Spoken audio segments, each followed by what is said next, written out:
Salut à tous, aujourd'hui je vous propose de corriger un exercice de topologie qui est tombé au concours CCP, donc en 2020. Effectivement c'est un sujet MP, mais ça s'adresse aussi au PSI et au PC, et c'est un très bon sujet de révision sur la topologie, qui n'est pas trop compliqué, mais qui permet de bien réviser le cours. Donc l'énoncé est dans la description, et j'en ai fait une correction à l'écrit, donc n'hésitez pas à regarder dans la description, il y aura aussi la correction écrite. Bien, donc on va corriger la première question de ce problème. Donc en fait, il faut voir si GLN de R est un fermé ou pas de Mn de R. Donc je rappelle la caractérisation séquentielle pour montrer qu'un ensemble est fermé, c'est que pour toute suite à valeur dans F qui est convergente, eh bien la limite va rester dans la suite, ce qui au fond a du sens puisque on ne sort pas d'un fermé en fait par la limite. C'est comme ça que ça se comprend. En l'occurrence, on a l'intuition que GLN de R n'est pas fermé parce qu'on va trouver une suite à valeur dans GLN de R dont la limite sort de GLN de R. Donc c'est bien ce que je dis, il faut créer une suite MP qui a des valeurs dans GLN de R et dont la limite va sortir de GLN de R. Donc je reprends, MP, tous les MP doivent être inversibles, mais la limite des MP doit ne pas être inversible. Donc pour ça, on a l'idée, déjà on fixe P et on pose une matrice diagonale dont les coefficients diagonaux vont tendre vers 0 en plus infini. Pourquoi est-ce qu'on prend une matrice diagonale? Eh bien tout simplement parce qu'on va très rapidement calculer son déterminant. C'est 1 demi de puissance p à la puissance n, donc ça fait 1 demi puissance np, et ça c'est non nul, donc ça veut dire que mp est inversible pour tout p. Et maintenant, on va montrer que MP en fait va tendre vers la matrice nulle, mais on va le montrer de manière rigoureuse. Donc pour ça, on va introduire la norme infinie, qui est définie par, donc si je prends une matrice A dont les coefficients sont appelés IJ, la norme infinie de A, ça va être le plus grand des coefficients en valeur absolue. Donc ça définit bien une norme d'après le cours, c'est pas la peine de le montrer, vu que c'est dans le cours. Et donc si on fait du coup MP moins la matrice nulle, c'est-à-dire donc MP, et qu'on regarde sa norme infinie, c'est 1 demi puissance P, et ça va tendre vers 0 en plus infini. Donc en fait MP va converger vers la matrice nulle au sens de la norme infinie, mais il faut se rappeler que Mn de R est de dimension finie, donc en fait toutes les normes sont équivalentes, donc ça veut dire que la suite MP va converger vers la matrice nulle au sens de toutes les normes, et donc c'est bien, on a construit une suite MP qui est inversible et qui tend vers la matrice nulle qui n'est pas inversible. Donc c'est bien ce que je dis, on a montré qu'il existait une suite à valeur dans GLN de R dont la limite en sort. Et on a donc montré que GLN de R n'est pas un fermé de Mn de R. Bon, donc on va montrer maintenant que GLN de R est un ouvert de Mn de R, donc juste une simple remarque, c'est pas parce qu'un ensemble n'est pas fermé qu'il est nécessairement ouvert, il y a des exemples d'ouvert fermé, donc si par exemple si vous prenez E, un espace vectoriel normé, E est à la fois ouvert et fermé, il y a des exemples plus sophistiqués d'ouvert fermé, mais voilà, il faut garder à l'esprit que dire que GLN de R est un ouvert de Mn de R parce que c'est pas un fermé, ça ne fonctionne pas. Donc on va montrer rigoureusement que GLN de R est un ouvert de Mn de R, et pour ça on va se demander qu'est-ce qui caractérise les éléments de GLN de R. C'est des éléments dont le déterminant est non nul, donc il y a un lien entre le déterminant et GLN de R. Donc effectivement, le déterminant des éléments de GLN de R, ils sont dans R étoile.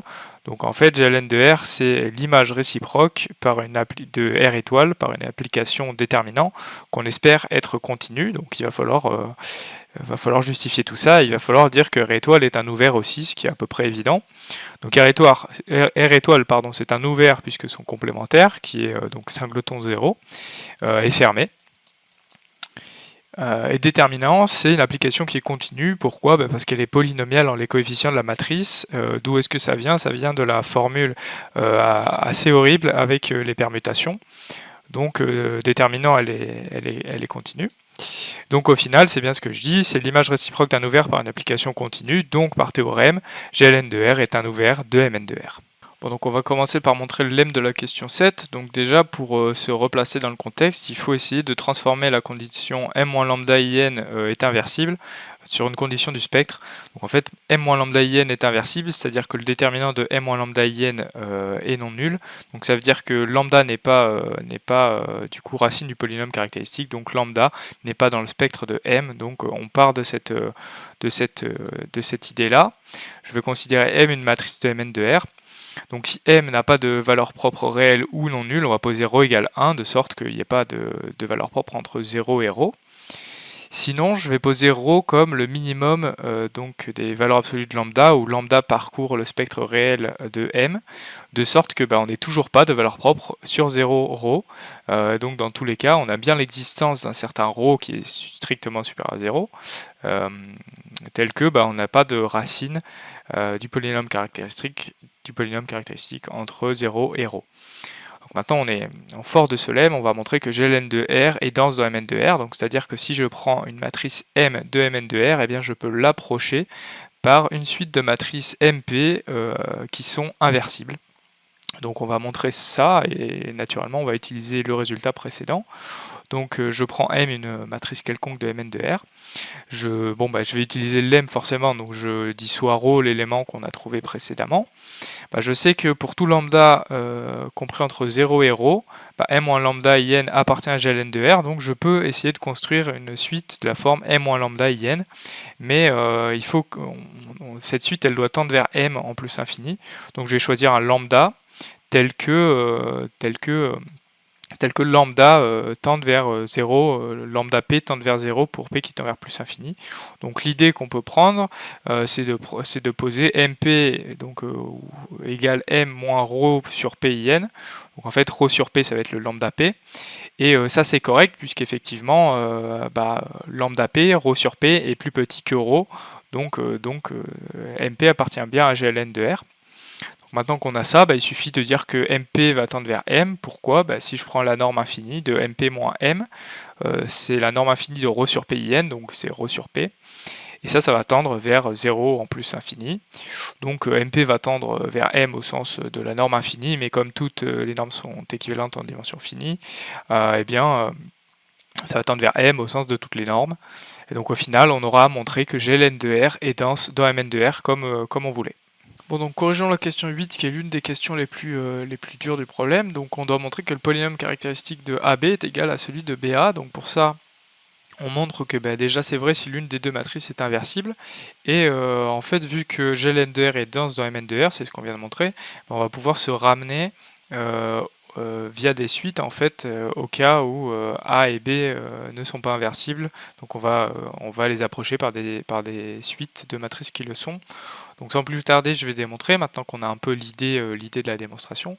Donc si A est inversible, AB je peux l'écrire au final comme le produit A fois BA fois A moins 1, ce qui montre que AB et BA sont semblables, donc en fait elles ont même spectre, donc effectivement même polynôme caractéristique, et donc en fait c'est logique vu que le polynôme caractéristique est défini à partir du déterminant, et le déterminant est invariant si les matrices sont semblables. Donc voilà. Ça marche aussi si B appartient à Gln de R, il suffit de permuter A et B dans la démonstration. Maintenant, si A et B ne sont pas inversibles, je peux les approcher par des suites de matrices qui, elles, le sont.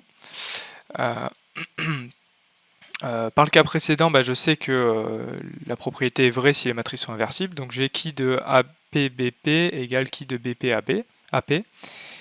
Et maintenant je vais montrer en fait que toutes les applications qui sont définies ici sont continues. Donc pour ça je vais définir phi l'application produit matriciel, puisque ça intervient dans qui de APBP. Donc cette application, pourquoi elle est continue ? Tout d'abord elle est continue parce qu'elle est bilinéaire. Et surtout parce qu'il existe une norme qu'on appelle sous-multiplicative, dont on dit qu'elle est sous-multiplicative, parce qu'elle vérifie donc norme de AB inférieure ou égale à norme de A fois norme de B. Donc en fait ça veut dire que la norme de phi de AB est inférieure à la norme de A et fois la norme de B. Donc on a une caractérisation qui dit que si une application est bilinéaire et elle vérifie l'égalité que je viens de montrer, norme de phi de AB inférieure à la norme de A fois norme de B, elle est continue, donc c'est bon. L'application phi elle est continue, déterminant elle est continue. Et l'application somme de matrice, elle est continue parce que elle est un-Lipschitzienne, parce que en fait toutes les normes vont vérifier l'inégalité triangulaire. Donc voilà. C'est bon. Donc en fait je peux passer à la limite et utiliser la caractérisation séquentielle de la continuité pour obtenir du coup que pour tout lambda dans R, j'ai le déterminant de AP BP moins lambda IN Donc sa limite va être celle du coup en permutant AP et BP. Je peux rentrer du coup à l'intérieur la limite vu que déterminant est continu. Vu que le produit est continu, je peux aussi le rentrer dans APBP et moins lambda IN, on a vu que l'application est continue aussi, donc il n'y a pas de problème. Et là, je vais récupérer le résultat selon lequel, pour tout lambda, le polynôme caractéristique de AB en lambda et celui de BA en lambda. Donc au final, c'est que qui de AB égale qui de BA, et donc j'ai bien le résultat. Voulu donc pour toute matrice AB de Mn de R quelconque. Maintenant, on va voir si le résultat tient avec les polynômes minimaux annulateurs. Donc, on prend A et B, les matrices qui sont définies ici. Si je fais le produit AB, je me rends compte que j'obtiens la matrice nulle, et BA, j'obtiens la matrice B. Du coup, quel est le polynôme minimal annulateur de AB? Ça va être X, puisque il annule et il n'y a pas plus un polynôme de plus petit degré qui annule AB. Et qui annule BA? C'est-à-dire B en fait. B, on voit que c'est une matrice qui est nilpotente. Pourquoi? Parce qu'il y a un 1 qui apparaît en bas à gauche, donc B carré, on sait de suite ça va faire 0, c'est même pas la peine de faire le calcul. Donc B carré vaut 0, c'est-à-dire que X carré va annuler B. Mais c'est pas le cas de X, puisque on a B qui est différente de la matrice nulle. Donc c'est que le polynôme minimal annulateur de BA, c'est x carré. Donc on voit bien que AB et BA n'ont pas les mêmes polynômes minimaux annulateurs, donc le résultat ne tient pas donc avec les polynômes qui sont minimaux annulateurs. Bon, donc on va corriger l'ultime question. On va montrer que GLN de R n'est pas connexe par arc par l'absurde, donc on va supposer du coup que GLN de R est connexe par arc. De là, on obtient que, vu que GLN de R est déterminant moins 1 de R étoile, avec l'application déterminant qui est continue, on obtient au final que R étoile serait connexe par arc, et ça, on a l'intuition que ce n'est pas possible, parce que ça voudrait dire que tous les points de R étoile peuvent être reliés par un chemin qui est continu, ce qui est bien sûr faux, puisque c'est logique, on fait une démonstration par l'absurde. Donc en fait, ça voudrait dire qu'on peut relier par exemple moins 1 et 1, qui sont de part et d'autre de 0, qui n'est pas dans l'ensemble. Et donc il existerait un chemin qui relierait moins 1 et 1, donc une fonction continue qui relierait moins 1 et 1 en restant dans R étoile, ce qui est impossible. Comment voulez-vous relier moins 1 à 1 en restant dans R étoile? Donc c'est impossible. Donc on est abouti à une contradiction, c'est le critère de continuité qui échoue. Donc ça montre que GLN de R n'est pas connexe par arc. Voilà, donc c'est fini pour cet exo de topologie qui reste quand même abordable pour un exo de topologie, mais qui est quand même assez dur pour CCP. Je pense que le choix a été fait pour l'année 2020, donc qui est l'année Covid, de proposer un sujet qui était plus dur pour mieux discriminer les candidats, puisqu'il n'y avait que l'écrit, l'oral étant annulé. Donc c'est un très bon exercice pour faire de la topologie assez difficile mais sans être intouchable. Donc voilà, en tout cas n'hésite pas à t'abonner, à liker, à mettre la cloche parce qu'il y a plein de nouvelles vidéos qui vont arriver et j'espère pouvoir te retrouver pour une nouvelle vidéo en maths ou en physique. Salut!